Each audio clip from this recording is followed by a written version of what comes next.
Salut les amis, c'est Cyril Gallet, créateur du blog Objectif Cyclo. Bienvenue dans cette 4e vidéo sur cette série sur l'étape du Tour, sur comment j'ai réussi mon objectif sur l'étape du Tour entre Annecy et le Grand Bornand. Dans cette 4e vidéo, on va voir ensemble ce que j'ai fait comme musculation en salle, comme préparation physique générale, comme certains l'appellent. C'est parti!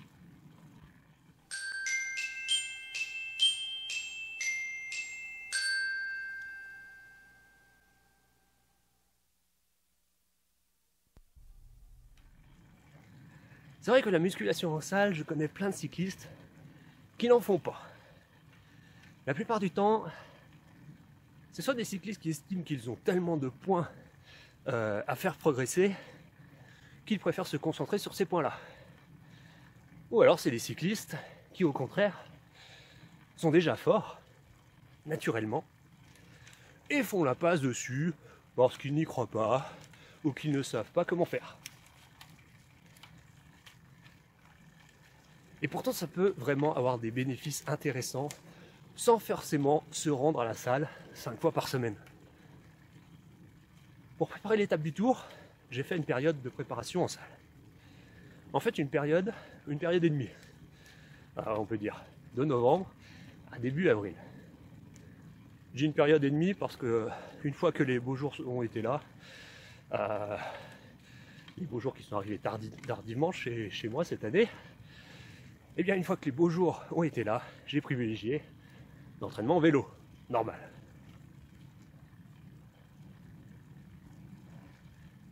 J'ai donc d'abord fait une première période générale, où j'ai travaillé le bas du corps, évidemment, mais aussi le haut du corps, qui est bien laissé à l'abandon pendant la période estivale. Et ensuite, j'ai fait une demi-période où je me suis concentré que sur le bas du corps, ou presque. Les exercices que j'ai faits dans le désordre, ce sont, pour le haut du corps, les biceps, les triceps.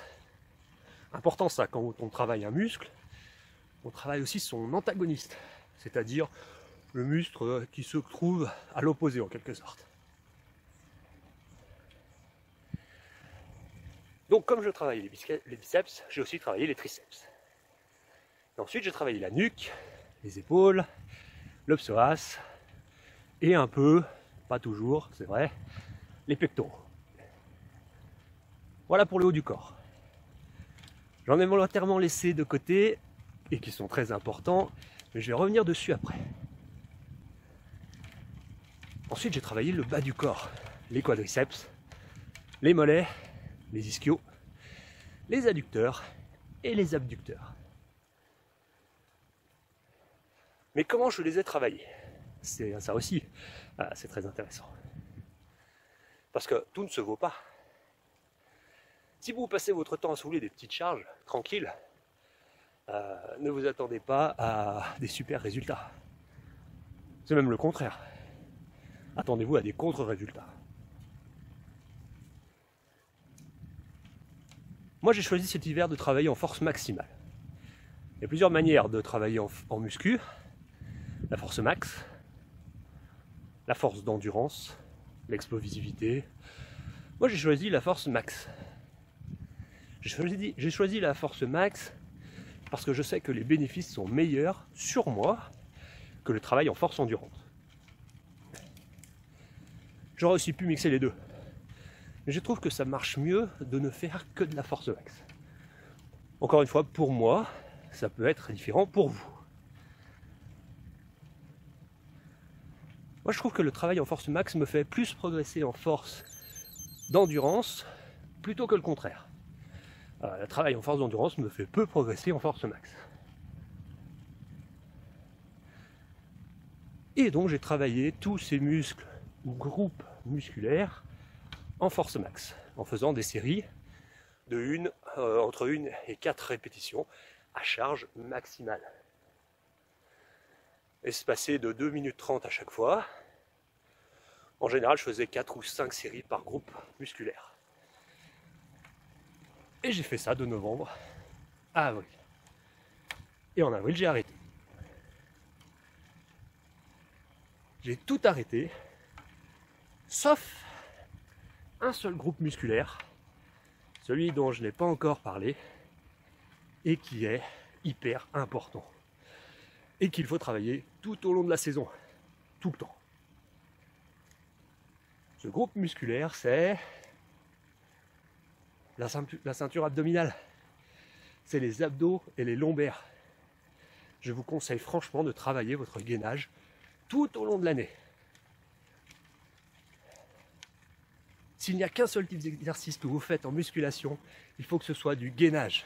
Les abdos, ceux de devant, mais aussi les latéraux, et aussi les lombaires, pour que ce soit bien rigide au niveau du haut du corps. C'est essentiel pour un max de rendement sur votre vélo de pouvoir rester bien droit avec le haut du corps. De ne pas osciller de gauche à droite avec votre buste pour ne pas perdre de l'énergie. Et ça, c'est grâce au gainage que vous pourrez l'obtenir. Voilà, comme d'habitude, si vous avez aimé cette vidéo, cliquez sur le bouton j'aime, partagez-la avec ceux qui pourraient, selon vous, en avoir besoin. Posez-moi aussi vos questions dans les commentaires, j'y répondrai soit directement, soit à travers une prochaine vidéo.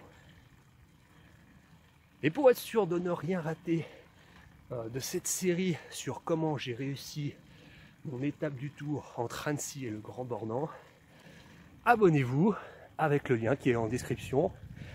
Et en plus, vous recevrez un bonus gratuit. Merci d'avoir suivi cette 4e vidéo de la série Comment j'ai réussi mon objectif sur l'étape du Tour.